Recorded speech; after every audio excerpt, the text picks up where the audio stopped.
MPJ న్యూస్కి స్వాగతం. ఆంధ్రప్రదేశ్ రాష్ట్ర పౌర గ్రంథాలయ శాఖ గుంటూరు జిల్లా గ్రంథాలయ సంస్థ 14వ తారీఖు నుండి 20వ తారీఖు వరకు 57వ జాతీయ గ్రంథాలయ వారోత్సవాలు నిర్వహిస్తున్న సందర్భంగా గురజాల శాఖ గ్రంథాలయాధికారి హిమభార్గవి ఆధ్వర్యంలో మొదటి రోజు బాలల దినోత్సవం సందర్భంగా పండిత్ జవహర్లాల్ నెహ్రూ చిత్రపటానికి పూలమాలలు వేసి ఘనంగా నివాళులర్పించారు. ఈ కార్యక్రమంలో ముఖ్య అతిథిగా ఎంపీజే రాష్ట్ర మీడియా కార్యదర్శి షేక్ సుబానీ, గ్రంథాలయ సిబ్బంది, గ్రంథాలయ పాఠకులు, పాఠశాల విద్యార్థులు, పాఠశాల ఉపాధ్యాయులు, పుస్తక పంపిణీ కేంద్ర నిర్వాహకులు నీరజ, శ్రీలత, సాయి కుమార్, బాలశైద తదితరులు పాల్గొన్నారు.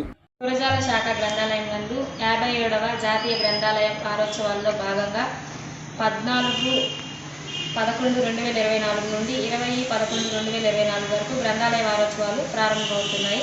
ఇందులో భాగంగా వ్యాస రచన, డిబేట్, క్విజ్, వ్యక్తిత్వ పోటీలు, గేమ్స్ కండక్ట్ చేయడం జరుగుతుంది.